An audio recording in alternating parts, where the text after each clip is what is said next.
नमस्कार, आप देख रहे हैं एलपी न्यूज और मैं हूं आपके साथ स्नेहा तिवारी। सरकार के निजीकरण की नीतियों के खिलाफ बैंक कर्मचारियों ने 2 दिवसीय हड़ताल का आगाज किया है। सरकार के निजीकरण की नीतियों के खिलाफ बैंक कर्मचारियों में रोष व्याप्त है, जिसके कारण बैंकों में लेन देन का काम ठप है। वहीं देश भर में 30,000 करोड़ रुपए का लेन देन का काम प्रभावित हुआ है। वहीं अगर लखनऊ की बात की जाए तो अकेले लखनऊ में 2500 करोड़ रुपए का लेन देन ठप रहा। सरकारी बैंक कर्मचारियों की हड़ताल के चलते एक और जहां बैंक में 2,500 करोड़ का लेन देन प्रभावित हुआ है, वहीं एटीएम पर लाइन लगी रही। कैश खत्म हो गया और ग्राहक पाई पाई को तरस गए। ग्राहकों ने प्राइवेट बैंक एटीएम का रुख किया, जहां से उन्हें कुछ राहत मिली। केंद्र सरकार की निजीकरण की नीति के खिलाफ सरकारी बैंक कर्मियों ने सोमवार से 2 दिवसीय हड़ताल का आगाज किया। पहले दिन हड़ताल की वजह से हजारों की संख्या में उपभोक्ता परेशान हुए। बैंकों से जुड़ा कोई भी लेन देन का काम नहीं हो सका। वहीं कैश के लिए उपभोक्ता शहर भर में भटकते रहे। हजरतगंज से लेकर आशियाना, जानकीपुरम से गोमती नगर चौक से ग्रामीण इलाके तक एटीएम पर कैश वालों की भीड़ रही। वहीं एटीएम देखते ही देखते खाली हो गए। मीडिया प्रभारी अनिल तिवारी ने बताया कि राजधानी में लगभग 2500 करोड़ का लेन देन प्रभावित हुआ है। लखनऊ में सार्वजनिक क्षेत्रों में बैंकों की 905 शाखाओं के 990 एटीएम हैं। इसमें state bank of India, Indian bank, PNB, bank of Baroda, central bank, UCO bank और भी तमाम बैंक शामिल हैं, जिनके एटीएम में कैश खत्म हो गया है और उपभोक्ता कहीं से पैसा ना निकाल पाने के कारण परेशान है। वहीं सरकार का दावा है कि कुछ सरकारी संस्थानों को चलाए रखने के लिए उनका निजीकरण बेहद जरूरी है।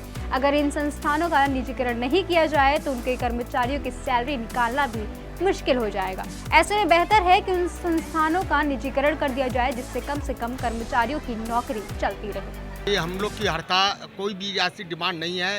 हमारी एक ही डिमांड है कि बैंकों का जो निजीकरण कर रहे हैं उसको तुरंत रोका जाए, क्योंकि ये बैंक 1969 में राष्ट्रीयकृत हुए थे। बड़ी अच्छी तरह से जनता की सेवा कर रहे हैं। आज उनको निजीकरण करके ये सरकार निजी लोगों को फ़ायदा पहुंचाने की कोशिश कर रही है। इसके विरोध में आज पूरे भारतवर्ष में सारी बैंक, सारी शाखाएं, सारी यूनियंस मिल करके एक ब्लफ है। अगर आप जो ये मांग लेकर आप लोग धरने में बैठे, अगर सरकार इसको नहीं मानती उसके बाद आप लोग क्या करेंगे? देखिए, संघर्ष करना ट्रेड यूनियन का काम है। हम संघर्ष करेंगे, देखते हैं कहाँ तक क्या होता है। एक हड़ताल है, 2 दिन की हड़ताल है। हमारी अखिल भारतीय जो यूनियन है वो जब हमको आगे निर्देश देगी, हम आगे भी इंडेफिनिट स्ट्राइक की तरफ चलेंगे। देश के बैंक कर्मी 2 दिवसीय हड़ताल पर हैं। हम इस वक्त state bank of India Lucknow की मुख्य शाखा पर मौजूद हैं। दिखाते हैं आपको, बड़ी संख्या में यहाँ पे बैंक कर्मी हैं, वो 2 दिवसीय हड़ताल पर बैठे हुए हैं।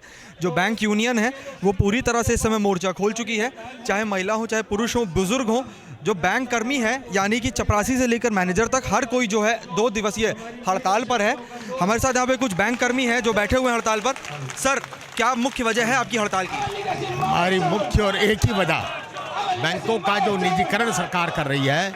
जिन बैंकों का राष्ट्रीयकरण 1969-1900 जुलाई में किया गया था, 50 साल के बाद उसी का रिवर्स करते हुए सरकार इसका निजीकरण कर रही है और निजी हाथों में दे करके धन्ना सेठों को, कारपोरेट्स को, इंडस्ट्रीज को फायदा पहुंचा रही है। हम उसका विरोध कर रहे हैं। सर, इस संबंध में क्या आपकी किसी से वार्तालाप हुई है?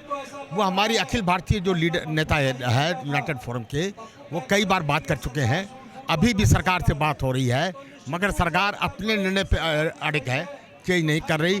हम भी अपने हड़ताल के ऊपर, अपने एजिटेशन के ऊपर स्टार्ट करते हैं। सर, वर्तमान समय में आप 2 दिवसीय हड़ताल पर हैं। आपका कहना है कि सरकार भी आपकी बात नहीं सुन रही है, तो आगे की क्या रणनीति रहेगी? क्या ये बढ़ सकती है? ये जब हड़ताल 2 दिन कल की ख़त्म हो जाएगी, पुनः हमारी अखिल भारतीय लीडरशिप मिलेगी, United forum of bank unions की, वो डिसाइड करेगी कि क्या हमको अनिश्चितकालीन हड़ताल पर कब जाना है और कब जाना है, वो हम आपको निर्णय देंगे। United forum of banks union के कार्यकर्ताओं ने साफ किया है कि वर्तमान समय में जो तमाम बैंक हैं देश भर के, वो 2 दिवसीय हड़ताल पर हैं, क्योंकि बैंकों के निजीकरण के विरोध में बैंक कर्मी हैं और सरकार उनकी बात नहीं सुन रही है। ऐसे में बैंक कर्मियों ने साफ चेतावनी दी है कि अगर सरकार से उनकी वार्तालाप फिर विफल होती है तो हड़ताल और आगे बढ़ाई जाएगी। वीडियो जर्नलिस्ट इस्लाम के साथ मैं उमंग पांडे, एलपी न्यूज, लखनऊ।